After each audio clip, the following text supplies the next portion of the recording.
Hi YouTube and welcome to another vlog. Well, actually this is really more of an extension of the last vlog that I did, because I had all of these ideas of things I wanted to talk about, and for some strange reason imagined that I could cram all of it into 20 minutes. Like a fool. So I've got a few other things. Well, I guess really one area that I'd like to talk about, and as I mentioned this in the last video, and that is the games that I've played recently. But firstly, it kind of ties into, I guess in many ways, the direction I want to take these videos over the course of this year. Because I was looking back at some of my older ones and thinking about what kind of content that I'd already shown you. And there were quite a few pickup videos, but I wasn't really that happy with them, because I felt a lot of the time I was showing you games that I didn't know anything about. It was just like I'd picked this up from a car boot sale and here's something I got. And I really had to question the validity of that and whether it's really anything you guys would be at all interested in, to be honest. Because me, personally, I much rather prefer watching pickup videos if they have some kind of story connected to them, that someone has got a game that they really wanted to add to their collection, or they've got some kind of special collection, they've got some collecting goals. Whereas me, I don't really have that. I just buy games that generally I'm interested in buying, or sometimes it's just the price is good and I think, well, maybe I might buy it. And so and this also links into a comment that Mr. Vengeance83 left, and I guess in many respects he felt the same, that he didn't really he doesn't like seeing lots of, as he put it, pointless pickup videos. And I like pickup videos, but I think that the stuff that I was putting out, that while sometimes would have been of interest to you, yeah, a lot of the other times probably wasn't. So yeah, I'm going to be doing videos about games that I've played, and I've got a bit of a story and something connected to it, something to say rather than just something I've got. And also, I think I mentioned in a previous video my New Year's resolution, and that is to not buy games this year, because I was sitting and looking at all of the games I've already got, and well, actually, have a look at this pile of games. Now, these are ones that I've started but haven't finished. You know, many of these I'm kind of halfway through, and I find it's not just with games, but with things like books, especially books. I'll start one and I'll get really engrossed in it and I'll enjoy it, but then something else will come along that will, kind of grab my attention, and then I'll think, well, I'll put you down for a minute and I'll start reading this one, and oh yeah, this is really exciting, and I kind of forget about the other book. But then something else will come along and there'll be another book and I'll start reading that. And for me, in many ways, video games are like that as well. Even if I'm really engrossed in something, because you will have noticed in that list of games there's L.A. Noire, and I really enjoyed playing that.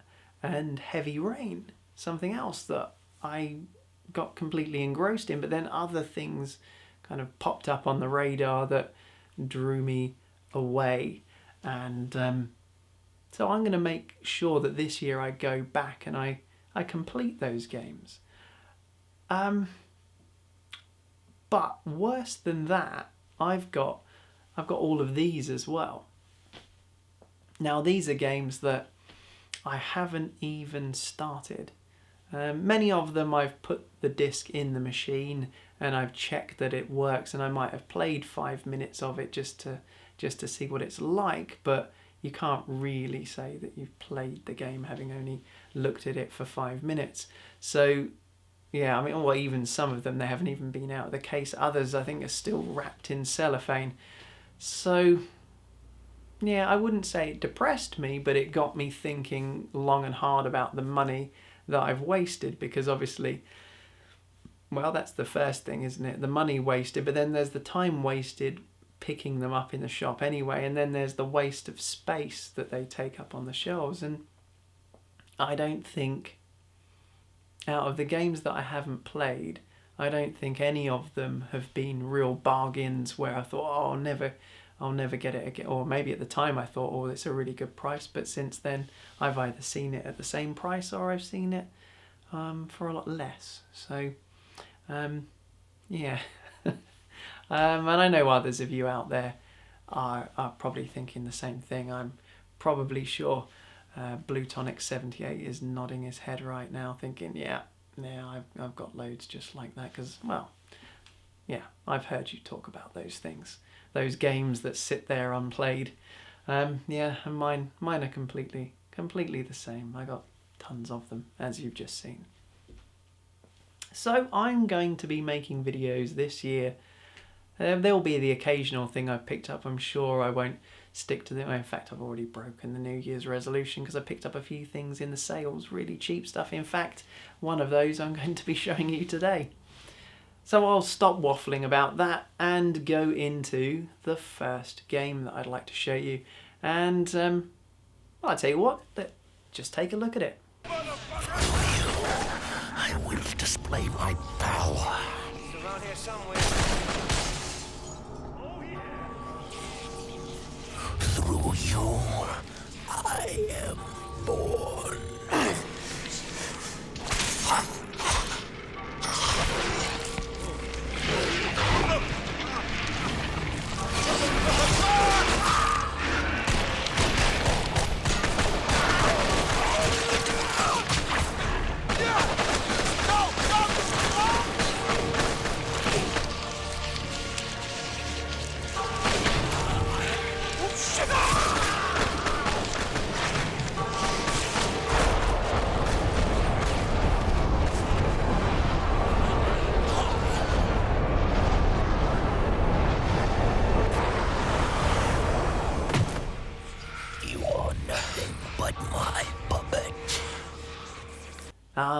The Darkness. Now, this is on the Xbox 360. I think you can get it on the PC as well, but I've got it on the Xbox, not the PC. I meant PS3. Maybe you can get it on the PC. I don't know, but I'm pretty sure you can get it on the PS3.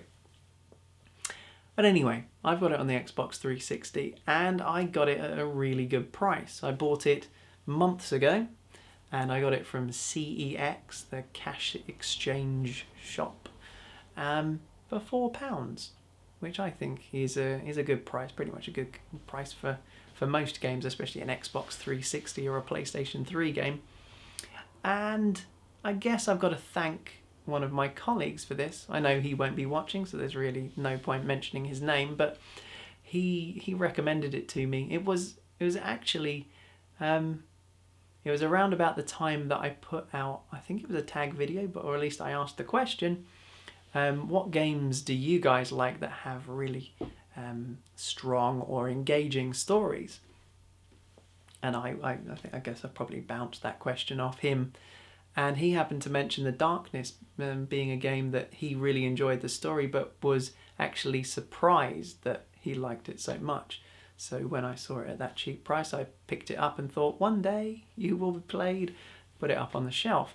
It wasn't until quite recently that I saw, well, actually, SNEStastic, yeah, you are partially to thank for me getting that game down off the shelf, in so much as, yeah, SNEStastic put up a video, not The Darkness, but The Darkness 2, the demo actually. So I watched a little bit of that. I don't think I watched the whole thing because I could tell it was starting to reveal some of the storyline from the previous game. So I didn't watch all of that. And then I think it was a few days later, Kawaii Princess Meg, I'm sure you guys know who she is as well. If you don't, she's a very good video game reviewer.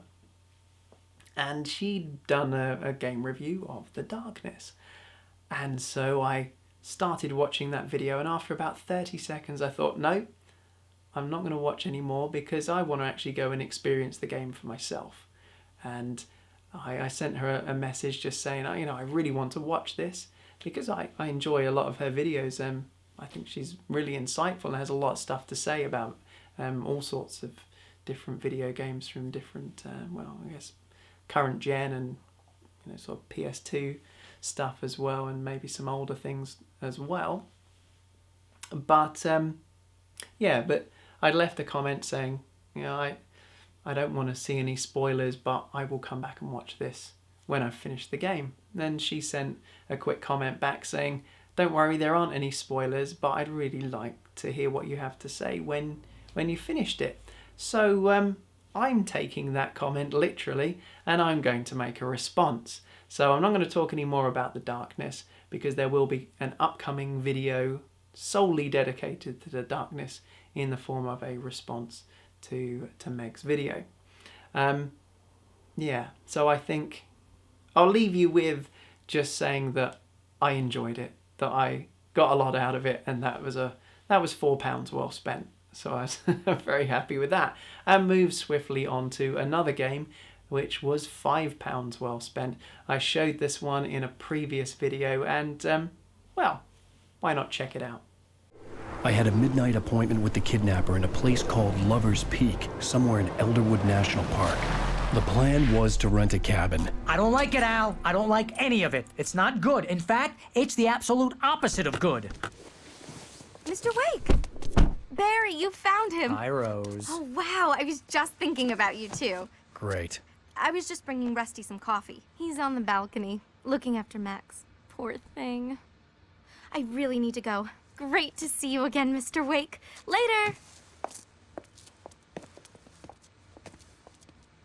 Who's Max? Well, yes, it's a game that's, I'm sure, familiar to many of you.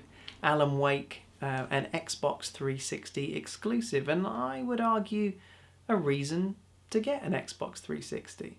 I mean, Xbox 360s are very good consoles, as are PlayStation 3s. Both have their exclusives, and both, I think, have enough exclusives to warrant owning both of them. I wouldn't want to give up either, to be quite honest with you. And I'm very glad that I do have an Xbox 360, because I got to play through Alan Wake, and it is a fantastic, really engaging game. Very, very good story. Alright, admittedly, maybe not everyone's cup of tea, could be a little bit strange. If you didn't like Twin Peaks, you'd probably not like the story, but even if you don't like the story too much, there's plenty of action in Alan Wake. Also interesting game mechanics, and it's very well acted. The voice acting, I think, was particularly good. And I don't know, would we call it set design?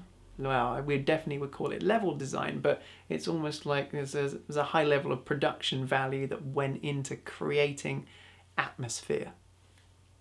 Now, I don't know if this is true, but I would bet that the guys at Remedy came up with the idea for, or at least the flashlight game technology, the part of the game engine that renders light, and they said, wow, this is really good. Let's just build a game around it, because it feels like Alan Wake's flashlight is at the very core of the game mechanic, that light is your savior, and it's used to fend off the enemies. And it works really well. And I guess many games I've played before, the torches and the light in them, it just doesn't seem quite right. Whereas in Alan Wake, they've almost nailed it. It's almost perfect. And it's not just the light from your torch, it's the way the light from the moon plays on the hills, on the surfaces, on the water. There were definite points in the game where I was kind of breathtaken, or at least my breath was taken away. And yeah, just standing, looking out across the landscape, the moonlit landscape, and thinking, wow, these guys have done a fantastic job in creating these levels. And then the kind of tense claustrophobic moments of running through the forest, being chased by enemies. It's a good blend of story and action and adventure. But having said that, I could have quite happily played it if they took the whole action element and just did away with it and did a gripping thriller, psychological thriller. And like, I'm really, really looking for a game that's based around investigating and finding clues and, yeah, you know, like the X-Files, something like that. Which in many respects, Alan Wake does feel like an X-File of some sort. But, yeah, I don't think it... For me, it didn't even need the action, but I can completely understand why Remedy did it. One, because of the legacy of Max Payne. I mean, that's one of the things I noticed straight away. I kind of felt straight away playing this game was, wow, this is definitely Max Payne's brother. The angle of the camera, the way the character interacts with the environment, some of the sound effects carried directly over from Max Payne just anchors it to Remedy's other classic, which to some people, I don't know, might be a bad thing. Maybe you didn't like Max Payne, but I really did enjoy both of the Max Payne games that I played on the PC, so I was more than happy to delve into Alan Wake. And I'm not going to spoil any of the story for you. I'm not really going to tell you what the story's about, apart from Alan Wake is a writer, and there's a mystery that he is involved in, and he has to go and investigate it. I guess if you want to know more, there are plenty of people out there who have done reviews for it, but I will just say that I thoroughly enjoyed it. £5 was more than well spent. I would have quite happily paid £10 for it, although I was being kind of cheap and waiting for it to drop below. I was expecting to see it for about £8 and I was going to pick it up at that price, but just so happened that I got it for a fiver. And I was doubly lucky in some respects, and this has happened to me a few times with second-hand games I've picked up, is that the DLC, the card, has actually been in there and no one has scratched off the protective foil layer, and so I managed to download the Alan Wake DLC.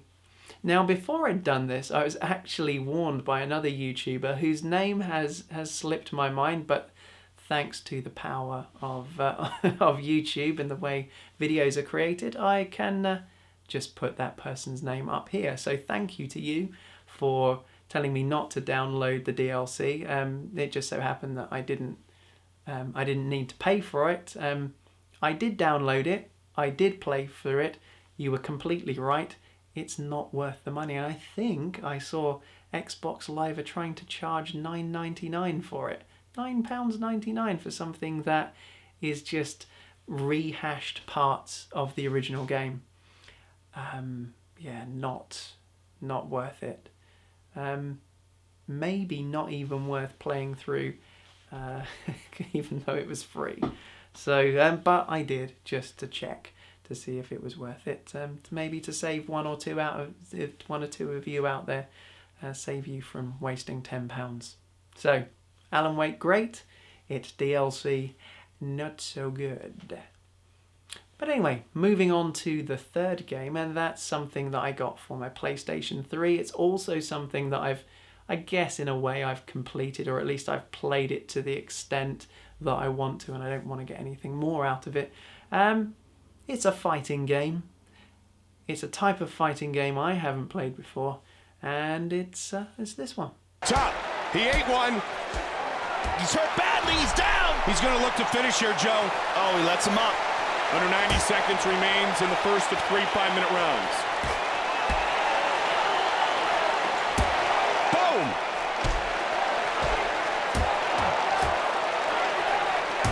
Oh! 1 minute remains. Nice body shot. 45 seconds remains in the first round. Oh! He's out! It is all over! Finishes it with the right hand! Yeah, so there we have it. UFC Undisputed 2009, or UFC 2009 Undisputed, however you want to label it. It is, to be honest, a pretty good game. And the fact that I managed to pick it up for £1.98 from Game makes it all the more worthwhile. It just so happened that a couple of weeks before I bought it, I was looking online because I was curious about trying one of these UFC or MMA style fighting games. So I was doing a little bit of research, and the reviews of UFC 2009 said it was good, but it's flawed. 2010, a big improvement, and the 2011 or UFC 3 or whatever they're calling it, a further improvement, and still, a good game. But as it so happened, it was a choice between £2, £8, or £35, and yeah, the £2 one won. And I'm glad I did buy it, actually, because it's well worth a couple of quid, and I got a lot of playtime out of it. I created a character and played through the career mode. I will say that it's challenging at the beginning, but once your character has acquired the new skills through training sessions and has acquired, not acquired, but increased strength, cardio and speed through other training sessions, and also increased all their statistics through sparring sessions, I wouldn't say invincible, but they become quite close to invincible. It was very easy to batter even the most hardened of opponents that they threw at me. That might be different if I'd have played one of the different weight classes I played. Welterweight, or I think it was welterweight. Whatever I did, I essentially recreated a rather ripped and toned version of myself and threw him into the ring. So a sort of 5'10", 12.5 stone weakling, although the physique that the character had certainly didn't look like a weakling, and certainly didn't look like me without my shirt on. Not a pretty sight, I'll have you know. But in the game, it was challenging at first. Bit of a slog, but those battles where you get beaten up and you get back up and you continue fighting are probably the more interesting ones. But yeah, once I'd secured the belt and I think defending the title, I didn't lose another fight until I retired, which was a bit of a shame because I was expecting, I was really hoping, and I'm sure this happens in boxing, and if there's a fighter who completely outclasses everyone at their weight, they would fight against people in a higher weight class, but it didn't give me that option. I wanted to try and pit my little character against a heavyweight bruiser and see him get absolutely smashed, but yeah, that didn't happen. So, UFC 2009, well worth £2. I would have happily paid £5 for it, and I'm sure I'll probably wait for the third one to come down in price, so maybe in a year or so I'll pick that one up and play some more UFC. A very, very cool game. On to the next thing I've played. So these last 3 games, or at least 2 out of the last 3 games, I haven't beaten. So this next one is something that for me was quite a surprising pickup because, well, it's a Wii game, and I don't often buy games for the Wii, or at least not anymore. Obviously I have done in the past. But it turned out to be quite a bargain, and it definitely caught my eye. So take a look and see what you think of it. And you know who yours truly is. The Black Motherfucking Baron. Stop staring. Now all you gotta do is swing a fat bat into some fat ass and launch that motherfucker at the board. We keep score just like we do in darts, so you just worry about hitting it and quitting it, you feel me? And speaking of hitting it, Hey, baby, what you doing? No, I don't. Baby, I got my own bat. I don't need no bat. Hell yeah. Go.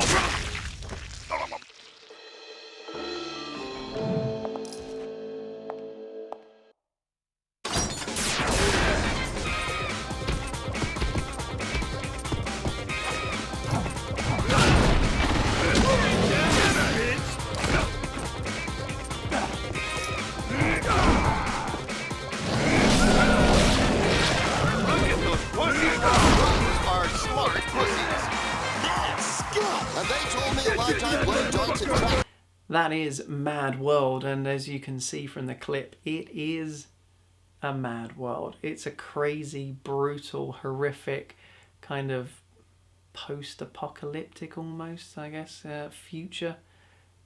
Beautifully created with the black and white cel-shaded graphics.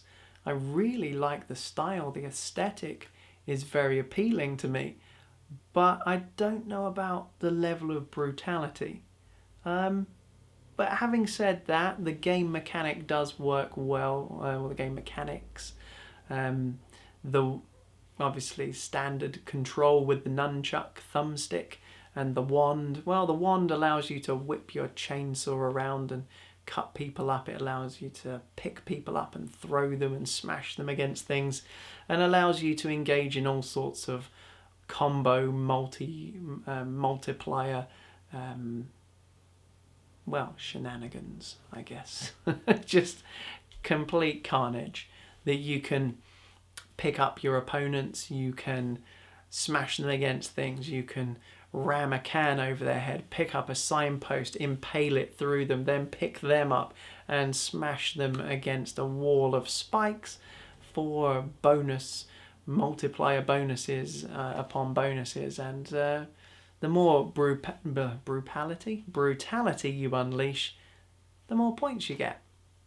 So it's quite a simple concept, and I think it's a points make prizes kind of, in some respects it's a little bit like Smash TV, because it is a television game show you're part of.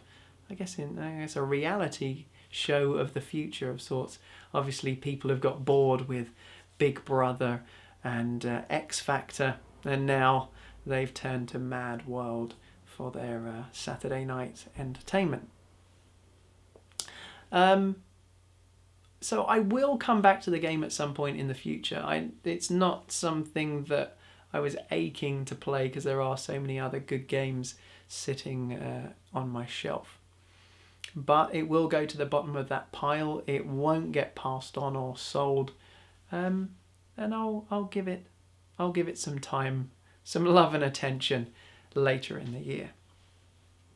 Now, moving on to the fifth game I'd like to talk about, and this is something I'm not sure whether I've mentioned before, but it is something I've had for a while. It's a PlayStation 3 exclusive, and I'd argue reason enough to have a PlayStation 3. And, well, it's this one. You killed them, didn't you, Nathaniel? Are you gonna confess, you bastard? You are the Antichrist. Put down the gun, I shall Nathaniel. dispatch you to your father in hell. He is the son of Satan. He was sent to Earth to destroy us. For Christ's sake, shoot!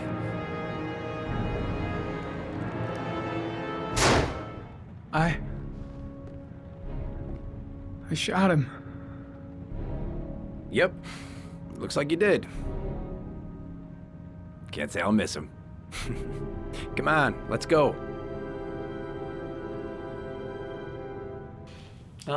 Heavy Rain. Yes, I've come back to this a couple of times, and it didn't actually warrant a break because it is a really very good game.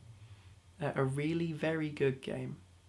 I don't know what that says about my English skills, but it's worthy of anyone's time.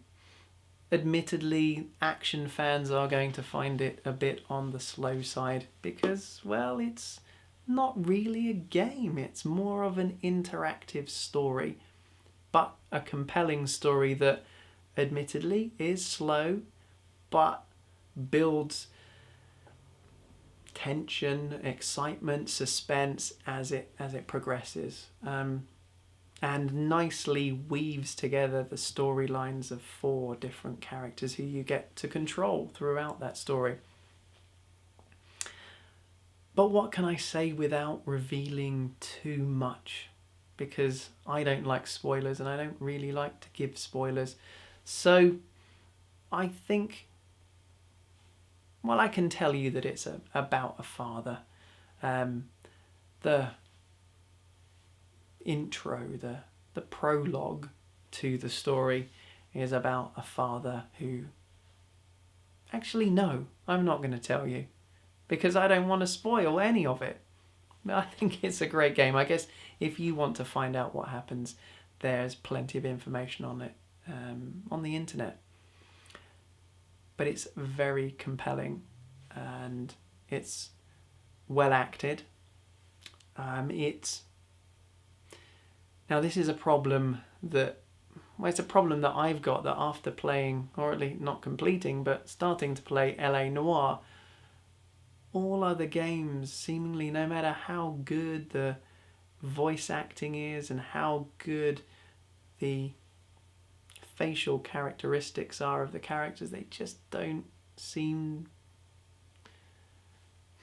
There's a disconnect, and I'm finding it difficult to get past it, because now I've played LA Noire, played some of LA Noire. It's shown me what can be achieved and what I suppose could have really been achieved in Heavy Rain. Not to say that Heavy Rain is bad, but there are times when I'm left thinking the characters are a little bit unrealistic. I don't know, that seems such an unfair comment to make because it is so good. But I'll tell you what, let's take a look at this clip and see what you think. Why does he kill them if he doesn't have anything against them? For him, they're more of an image, a symbol. That's probably why he gives them an origami figure and an orchid as gifts to apologize for what he's done to them. Very interesting. And where does all that get us? The best way of tracking a predator is to be familiar with his behavior. That may be true in novels, but there's a child's life at stake here. Continue, Jaden.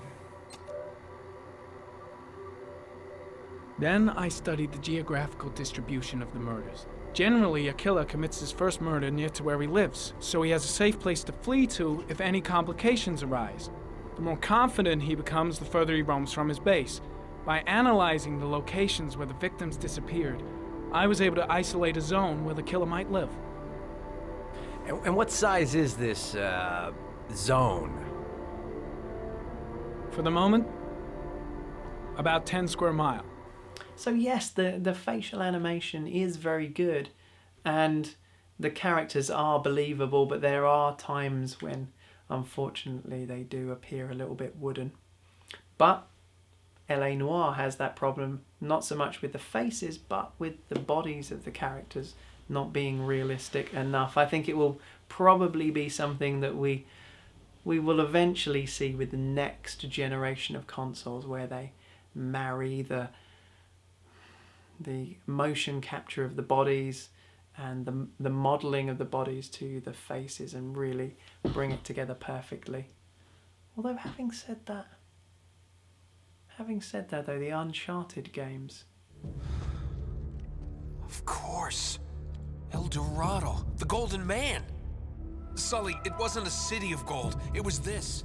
It was a golden idol. Man, can you imagine what that thing would be worth now? But I'm going off on a tangent. That's not what this is about. Heavy Rain. Fantastic game. I think I'm sure I paid $12.99 for it, and it was worth it. But I can't really give you an absolute definite opinion on this game because I haven't got to the end of it yet. I've not yet completed it, but I'm pretty sure it will be the next game I finish.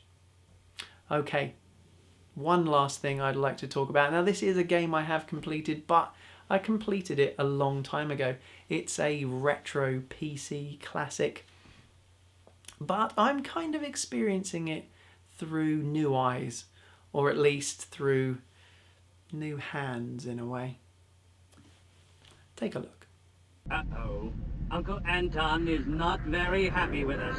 I had better turn the volume down on this one.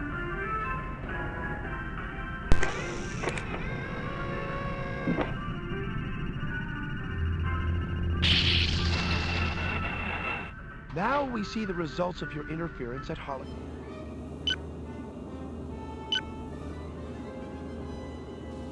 I'm under attack.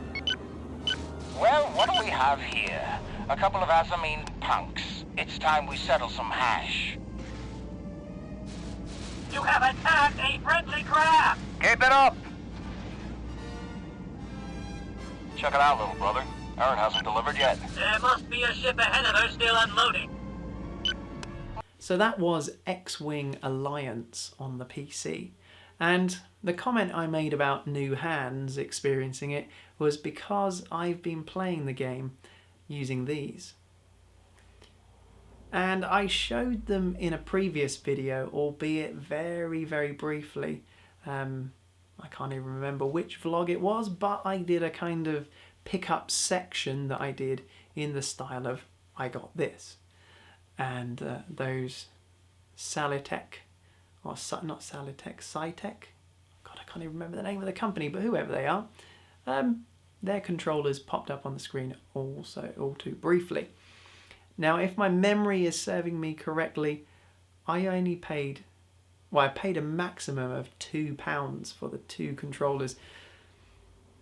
Something is making me think that I may have only paid £1 for both of them, but whatever, it was a bargain price. And I'm so glad that I did, because getting to play X-Wing Alliance with those adds a whole new dimension, no pun intended, because I do know it's a 3D game, but there is an extra level of involvement, and it, having those controls is a damn sight better than the crappy quick shot joystick I had, and well, it would have been some clunky, horrible keyboard back in the day for my PC. And it is a game that I think twice I've completed, but not recently. So I've only just started at the beginning of the game, and it's something that I'm going to come back to and play periodically over the next year. But it is really good fun.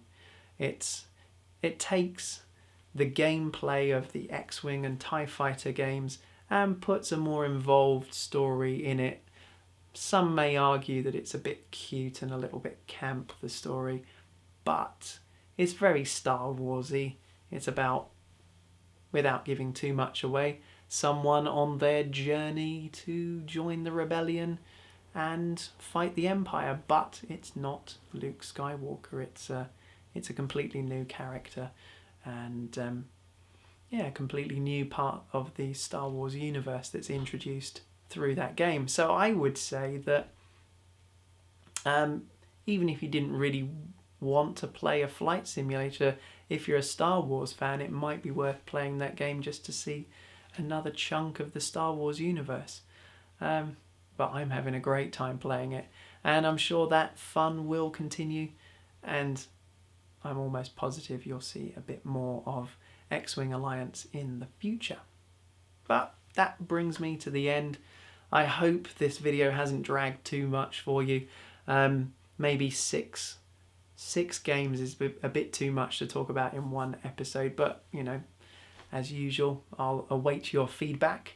But thank you very much for watching and lasting this long. So from my spare room to wherever you are, this is Simon signing off. Bye bye.